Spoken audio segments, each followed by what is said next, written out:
Test.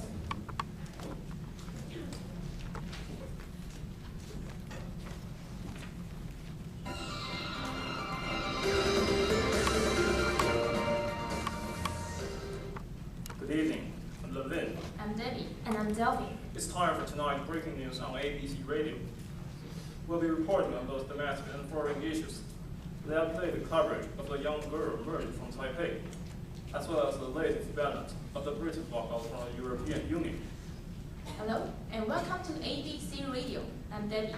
The top story tonight is murder of 4-year-old girl arouses death penalty debate. The barbarous beheading of 4-year-old girl around a girl's small bomb in an obvious haphazard attack in Taipei on Monday has restored controversy over the death penalty, which is still implemented in Taiwan, with advocates asking rivals if they still favor abolishing it.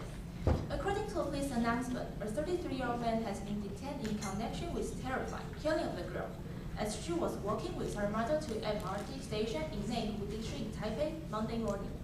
The tragedy provoked a heated debate in the internet society, with Monday's exit was the third case of random child murder in Taiwan in the last 5 years. The killer said he murdered the girl because prisoners get better room and board than his daily life. He was sentenced to life imprisonment, and the incident also strengthened support for the death penalty. The new branch and New Horizons of National Palace Museum. Some of China's most valuable historic artifacts went on display in Taiwan at the new branch of one of the world's top museums, as the island pushes credentials as a cultural destination. The 9,000 square meter value in the southern city of Chiayi is an extension of Taipei's famous National Palace Museum, one of the most popular museums in the world, drawing more than 5 million visitors each year. The new attraction opens as Taiwan's attempt to diversify its economy, with tourism a key area for growth, and officials hope the museums will lure more visitors to a rural south. The opening comes after a catalog of delays due to flooding and disagreement with the venue's original architect. It has taken 15 years to complete. Thanks, Debbie. Would Britain face breakup after Brexit? What will the UK be voting for next month? The question is straightforward. Should the United Kingdom remain a member of the European Union or leave? What is the next step for UK? However, experts are warning that those voting for separation may get even worse for UK than they imagine. If the Britain does vote for Brexit, it will start a process to legally separate the UK from organizations of the EU. In so doing, the pace of change could be gigantic. Reawakening calls for independence in Scotland, Northern Ireland, and elsewhere in Europe. There's only one constituency in the referendum, but close attention will be paid to where those having their say are from. A big possibility is that UK could vote to leave the EU against the express wishes of voters in the regions. Voting recommends that an over 50% of Scots will support independence if the UK break up from the EU. The possibility of another political fight so soon after the referendum could be a nightmare situation for whichever Westminster politician were left in charge after the June votes. While immersed in the process of renegotiating the UK's position in the world, anticipated to take years, they will also have to concern with Europhiles around the country demanding their own referendums. Many areas of the UK are more pro-Europe than the nation as a whole, partly because it disproportionately benefits from systems such as the EU's European Regional Development Fund. Taiwan enters South China Sea legal phrase seeking to sway international courts. A Taiwanese group has intervened in the Philippines International Court case against China's claims in the South China Sea, pressing Taipei's position that Taiwan is entitled to a swathe of the disputed waterway as an economic zone. The unusual submission has emerged just as judges at the Permanent Court of Arbitration in The Hague are poised to rule on the Philippines landmark case.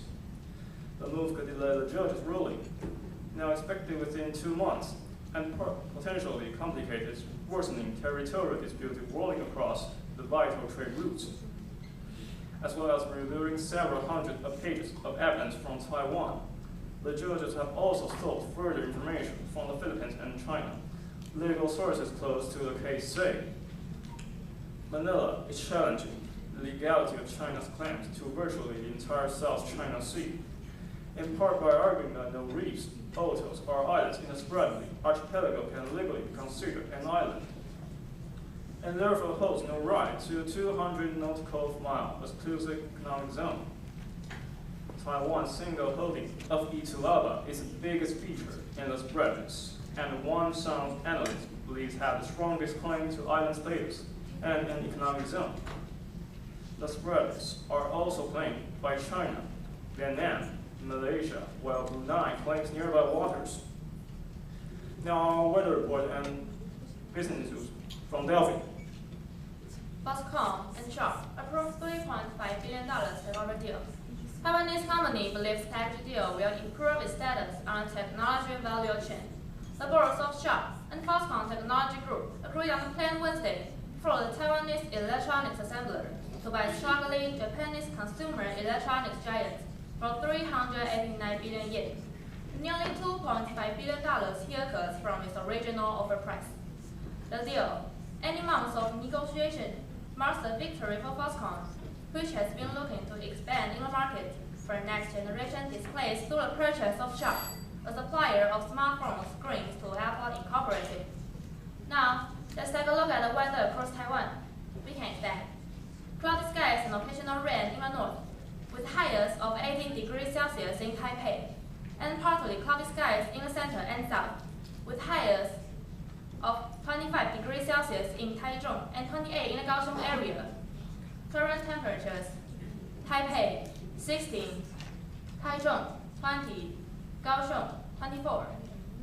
That's all for evening news tonight. Have a great night. Goodbye.